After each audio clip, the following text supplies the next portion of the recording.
ரஷ்யாவை நோக்கி அமெரிக்கா போடுற திட்டங்கள், அதாவது நேரடியா போய் நான் அவனை அடிக்க மாட்டேன், ஆனா சுத்தி சுத்தி அடிப்பேன், அதுக்கு நீங்க எல்லாம் சப்போர்ட் பண்ணணும் அப்படிங்கிற மாதிரிதான் அமெரிக்காவோட எல்லா திட்டமும் எல்லா காலகட்டமும். ஐரோப்பா முழுக்க உள்ள நாடுகளை 2ஆம் உலகப் போர்ல யாரு அடிச்சா அப்படின்னு கேட்டா ஜெர்மனி. ஆனா ஜெர்மன் கூட சேர்ந்து ஒரு அமைப்பை உருவாக்குவாங்க. ஏன்டா அப்படின்னு கேட்டா ரஷ்யா அவங்களை எல்லாம் அடிச்சு போடும் அப்படிம்பாங்க.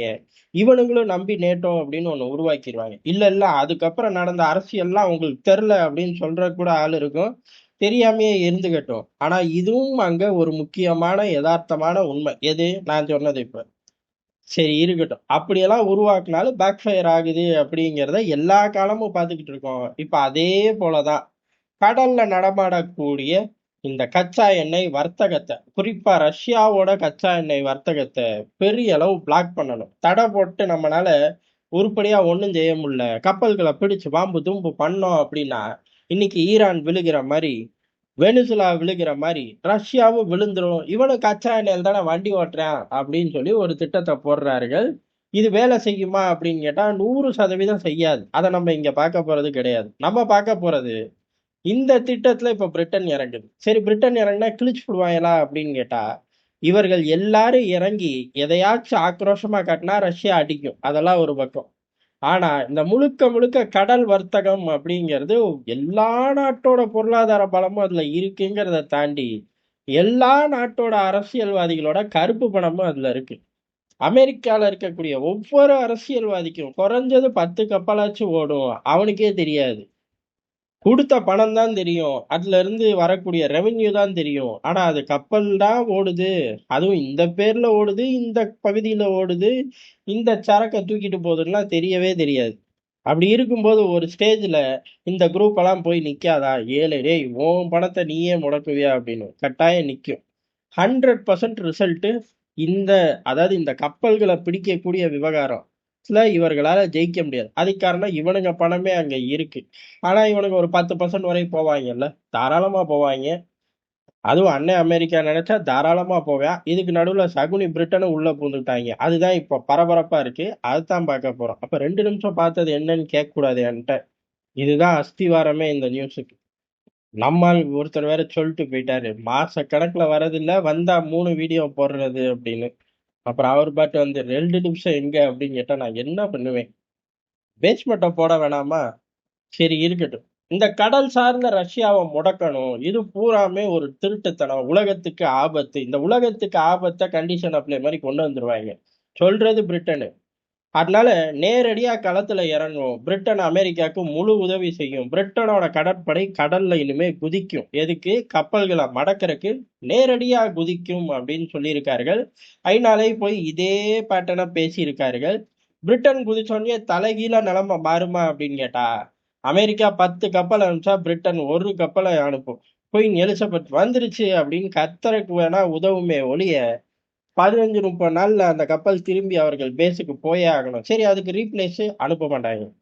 இருந்தா தானே அனுப்புறதுக்குன்றாங்க. அப்ப அமெரிக்கா கூட நாய்க்குட்டி மாரி போப்போற. இவ்வளவுதானே.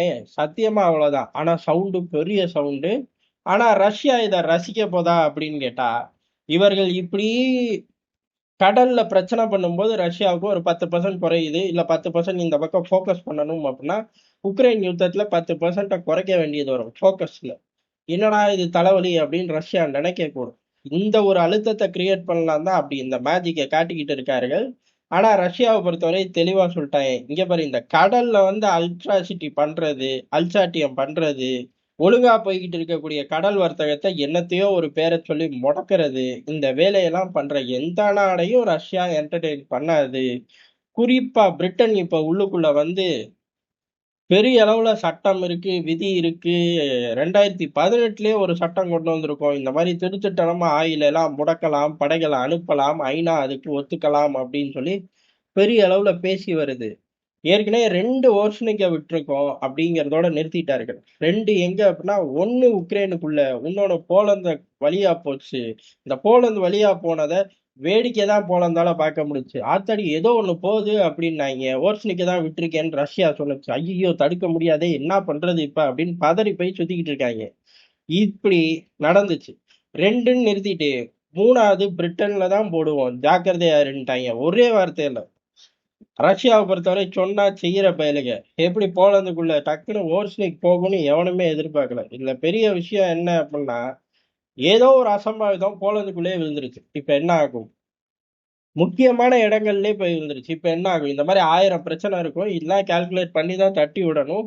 அம்புட்டு கால்குலேஷனையும் பண்ணி தான் தட்டி விட்டாங்க. அதனால பிரிட்டனை நோக்கி 3வது ஓர்ஸ்னிக் வரும் அப்படின்னு சொன்னோடனே பிரிட்டன் பேச்சு மூச்சே இல்ல. ஐநால இருந்து தெரிச்சு ஓடிட்டாங்க. என்னடா முன் வாசல் வழியா போனா இன்னும் வரல, நாங்க வெயிட் பண்றோம் கேள்விகளை கேட்க அப்படின்னா அந்த ஆள் பின் வாசல் வழியா போயிட்டாரு போயான்ட்டாங்க. இப்படியேவா நடந்துச்சுன்னு கேட்க கூடாது. அது வேற மாதிரி நடந்துச்சு. நான் நம்ம ஸ்டைல்ல சொல்லிக்கிட்டேன். ஐநால பேசுனது உண்மை. இந்த ரஷ்யால இருந்து வந்த ஸ்டேட்மெண்ட்டை பார்த்தோன்னே பிரிட்டன் நாட்கள் தெரிச்சு ஓடுனது உண்மை. பிரிட்டனுக்கு தெரிஞ்ச வேலையே தெரிச்சு ஓடுறது தானே. உலகத்தை அப்படியே வீரத்தை காட்டி ஆண்டுட்டானா அப்படின்னு கேட்டா அதெல்லாம் ஒண்ணும் கிடையாது. வியாபாரம்னு ஒரு கம்பெனி வந்துச்சு.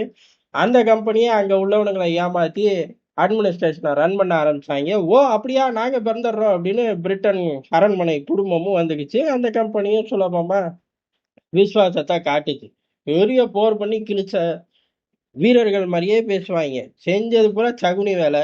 இல்ல கொஞ்சம் நஞ்சம் வெளியில சண்டை போட்டது நிறைய இந்திய வீரர்களை, இந்திய ராணுவத்தை கூட்டிட்டு போய் இந்தியாவுக்கு சுதந்திரம் தரோம் இந்த யுத்தத்தோட அப்படிங்கிற மாதிரி டீல் எல்லாம் பேசி அம்புட்டு சகுனி வேலை. எடுத்து பார்த்தா ஒரு நாள் ஒரு பொழுது வீரனா சத்திரியனா இந்த பையன் சுத்துனதே இல்ல. சகுனியா தான் சுத்தி இருக்கான். அந்த சகுனி தான் இன்னைக்கு கடல்ல வந்து நான் சாதிக்க போறேங்கிறான். கடல்ல எவனுமே சாதிக்க முடியாதுடா. செங்கடல் ஒரு பர்ட்டிகுலர் பிளேஸ் தான் செங்கடல். அந்த பர்ட்டிகுலர் ஜோனை பாதுகாக்க அமெரிக்கா கதறி துடிச்சிச்சு. கடைசியில விட்டா போதும்னு தெரிச்சு ஓடிட்டான். யாரு? அண்ணன் அமெரிக்காவே. இப்ப ரஷ்யாவை எதிர்த்து வலுவா நான் பண்ண போறேன்னு ஒத்த கால்ல நிக்கிற பிரிட்டனோட எவ்வளவோ தீவுகள் தான் இந்த கப்பல்களுக்கு சொர்க்க பூமி. காரணம் ரெஜிஸ்ட்ரேஷன் அங்கதான் நடக்கும், இன்சூரன்ஸ் அங்கதான் நடக்கும். அம்புட்டு வேலையும் அங்கதான் திருட்டுத்தனமா பண்றது. கேட்டா அது வேற நிர்வாகம்ங்கிறது. இந்த பையன் தான் கிழிக்க போறான் நம்ம கடல்ல. இருந்தாலும் ஒரு 2ல இருந்து 10% அஃபெக்ட் ஆகுது. ஒரு 10 நாள் அப்படின்னு எடுத்துக்கிட்டாலும் லாஸ் தான். ரஷ்யா களத்துல இறங்கிருச்சு. இங்க பாரு, அடுத்த ஓர்ஸ்னிக் 3வது ஓர்ஸ்னிக் உனக்கு தான் அப்படின்ட்டாங்க. இப்ப அந்த நம்பரை அப்படியே வச்சிருவாங்க. 4வது உக்ரைனுக்குள்ள விடுவார்கள். காரணம் ஓர்ஸ்னிக்கோட எஃபெக்ட் என்னன்னு தெரியணும்ல. அதனால பிரிட்டன் ஒரு 10 நாளைக்காவது சைலண்டா இருப்பான். இந்த திட்டத்தை டிராப் பண்ணியிருப்பான். என்ன ஒண்ணு, அமெரிக்காவுக்கு ஒரு மைலேஜ் ஆகி போயிடும். ஆஹா பத்தியா பிரிட்டன் வந்துருச்சு, இனி நீ ஒரு ஸ்டேட்மெண்ட் விடுன்னு பிரான்ஸை சொல்லுவாங்க, ஜெர்மனியை சொல்லுவாங்க. இல்ல ட்ரம்ப்புக்கு போர் அடிக்குது அப்படின்னா இந்தியா ஸ்டேட்மெண்ட் விடும்பார். ஏலே நாங்க ஏன்டா ஸ்டேட்மெண்ட் விடணும் அப்படின்னு கேட்டா ஸ்டேட்மெண்ட் விடணும், இல்லாட்டி 5% கூடுதலாக வரி அப்படின்னு மிரட்டுவார். கார்ப்பரேட்டுகளுக்கான ராசி அப்படிங்கிறது பர்சன்டேஜை குறைச்சு குறைச்சு மார்க்கெட்ல பொருளை இன்க்ரீஸ் பண்றதுதான். கூட்டி கூட்டி மார்க்கெட்ல இன்க்ரீஸ் பண்ண முடியுமா அப்படின்னு கேட்டா தெருவுல தான் நிக்கணும். அமெரிக்கா என்ன நாடான்னு கேட்டா அவன் கார்ப்பரேட்டா சேர்ந்து ஆள்றாங்க, அவனுங்களுக்கு ஆள்றதுக்குலாம் வலிக்கும். அதனால செனட்டு காங்கிரஸ் 2 பார்ட்டி அப்படின்னு ஒரு கூட்டத்தை உட்கார வச்சிருக்காங்கிறது தான் யதார்த்தமான உண்மை. அதனால சீக்கிரம் இந்த ஆளை அடிச்சு பத்தி விட்டுருவாங்கிறதும் நடக்கும். விடிஞ்ச உடனே நடக்காது. விடிஞ்ச உடனே அந்த ஆள் நேத்து ஈரானோட பேச்சுவார்த்தை ரத்துன்னாரு. இன்னைக்கு எதை சொல்றாருன்னு வந்தா தான் தெரியும். அதனால அவர் வந்ததுக்கு அப்புறம் என்ன பண்றாருங்கிறத திரும்ப இங்க வந்து நம்ம விரிவா பார்ப்போம்.